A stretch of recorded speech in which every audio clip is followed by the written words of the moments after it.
Okay, so let's talk about a recent spousal sponsorship application for which a client received a procedural fairness letter, and the application was at a brink of a refusal. After a few days, when we submitted our response, it was turned into an approval within a span of around 35 days. Now let me take you through the entire timeline.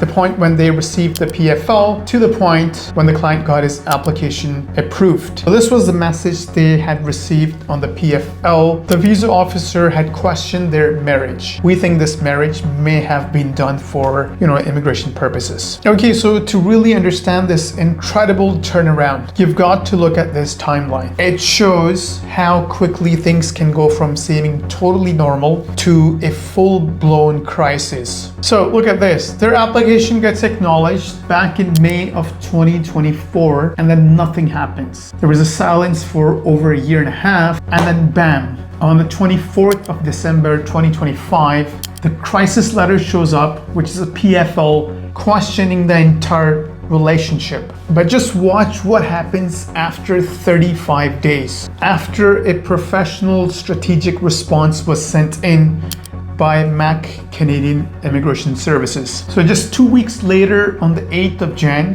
we received the pre-arrival services. And then a few weeks after that, eligibility passed, and the very next day, approved.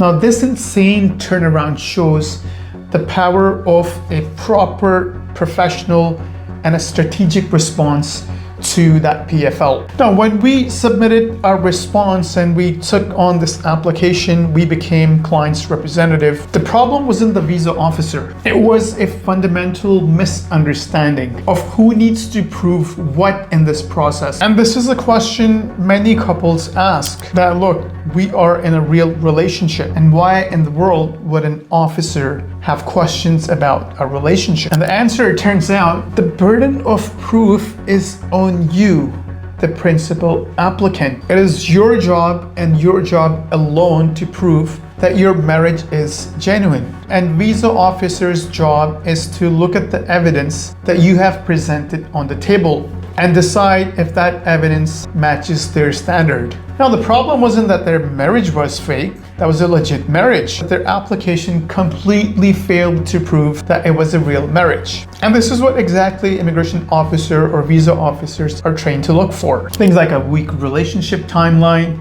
not enough chat logs, or maybe photos that do not really show that you guys are integrated with each other's family and friends. And a huge one is a lack of joint finances, where you'd expect to see them. Even simple things like inconsistencies and dates, or not explaining important cultural context. All of that can raise serious doubts. If your application has these kinds of gaps or plot holes, you're basically inviting this level of scrutiny, where your application could be placed in a second review and chances of getting a PFL get very high. So this was an important update.